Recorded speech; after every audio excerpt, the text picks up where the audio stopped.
कथा में सुना कि भगवान का मनुष्य रूप में अवतार हो चुका है। एक कथा में सुना था कुंभज ऋषि से। अब भगवान के प्रति उनकी भक्ति और बढ़ने लगी। कैसे उनका दर्शन होगा?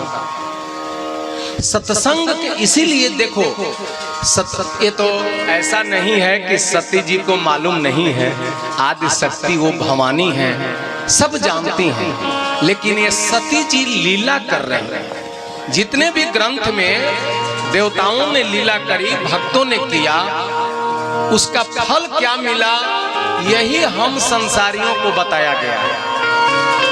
तो ये लीला मात्र सती जी का चल रहा है कि जब हृदय में अभिमान जब रहेगा, अभिमान से भर करके हम कथा सुनने जाएंगे या भगवान के सामने जाएंगे तो भगवान की भक्ति हमारे हृदय में नहीं उतरेगी। ये लीला बताना चाहती हैं सती जी।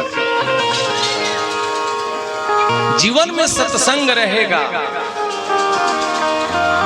कई लोग कहते हैं कि अरे कथा की क्या जरूरत है, प्रवचन की क्या जरूरत है,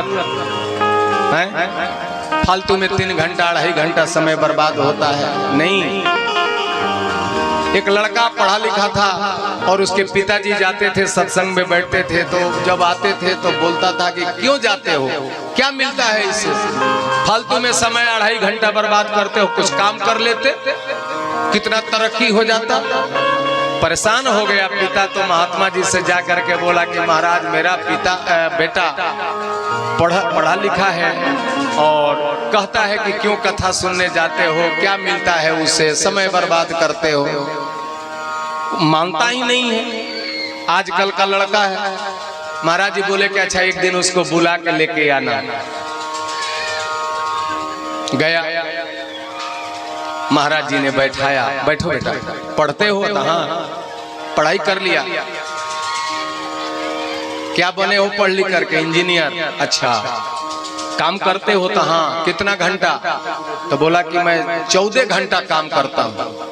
और पिताजी फालतू में 3 घंटा बर्बाद करते हैं, ये क्या है इससे? उतना काम करते तो कितना तरक्की होता, कितना धन आता।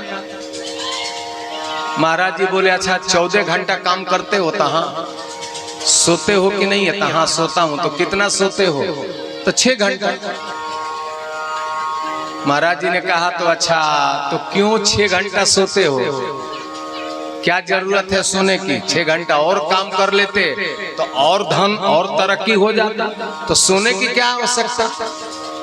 अरे महाराज नहीं सोएंगे तो कैसे काम करेंगे 14 घंटा? जब 6 घंटा हम सो लेते हैं तो ऊर्जा आ जाती है, एक नई ऊर्जा के साथ फिर दूसरे सुबह में काम करते हैं, तो सोना तो जरूरी है। महाराज जी ने कहा बेटा ठीक उसी प्रकार जैसे सो करके तुम ऊर्जा प्राप्त करते हो, फिर दुगुनी ताकत से काम करते हो, उसी प्रकार सत्संग है। सत्संग में आदमी ऊर्जा प्राप्त करता है, ज्ञान प्राप्त करता है। वो तत्काल तो फायदा नहीं देता है, लेकिन समय आने पर यही ऊर्जा और यही ज्ञान मार्ग दिखा करके विकट से विकट परिस्थिति में इंसान को निकाल देता है। अभी उजाला है, टॉर्च लेकर के आप आए हैं घर से, तो बेकार टॉर्च लगेगा, किसका क्या काम है? यहाँ तो उजाला बहुत है। अभी लाइट चली जाए, घर जाना हो, तमाम कीचड़ रोड पर पानी वगैरह सब है, जिसके हाथ में लाइट होगा वो जलाएगा टॉर्च और अपने घर चला जाएगा, और जिसके पास लाइट नहीं होगा तो उसी प्रकार ये सत्संग है। सत्संग में इंसान का परिमार्जन होता है। पहले के जमाने में टेबल घड़ी होती थी, टेबल घड़ी, ये बुजुर्ग लोग बैठल बाबू देखले हो, अब तो मोबाइले में सब काम हो जाता। तो टेबल घड़ी में पहले अलार्म भरा जाता था।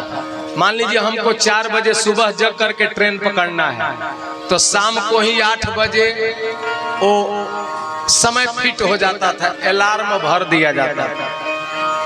शाम को, भाई शाम को क्यों भर रहे हो अलार्म? सुबह जाना है तो 4 बजे भोर में ही भर लेते।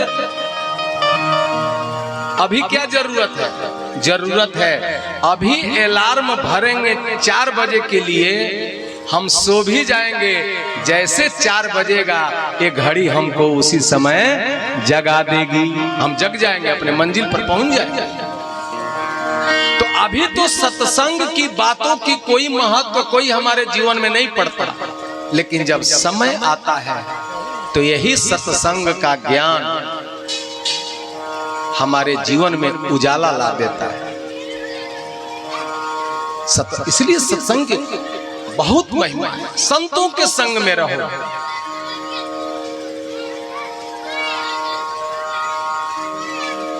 एक महात्मा जी थे, नाम था माधव दास। उनका काम था भिक्षा मांगना। जीव का कहीं से कोई मिल जाए तो अपना भोजन कर लेते थे, नहीं मिला तो राम राम करते चले आते थे। एक गांव में एक बुढ़िया माई थी, उसके यहाँ जाते थे तो देती लेती कुछ नहीं, जैसे ही बाबा को देखती थी दरवाजे पर 50 गाली देती थी। आ गया निठल्ला, कोई काम काज है नहीं, घूम घूम के मांगता फिरता है। लोग कहते थे कि बाबा क्यों जाते हो उसके दरवाजे पर, वो तो देती लेती कुछ नहीं और गाली देती है ऊपर से। बाबा बोलते थे कि अच्छा चलो कुछ तो देती है, गाली ही सही। जब वो गाली देना नहीं छोड़ती अपने स्वभाव के अनुसार, तो मैं उसके दरवाजे पर जाना क्यों छोड़ दूं? क्योंकि संत का तो स्वभाव है सबके दरवाजे पर जाएगा।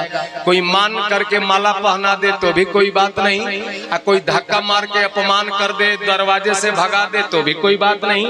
जो दोनों में एक समान रहता है वही तो संत कहलाता है। अपमान करने पर दुखी हो जाएं, माला पहना देने पर गदगद हो जाएं तो संत नहीं है।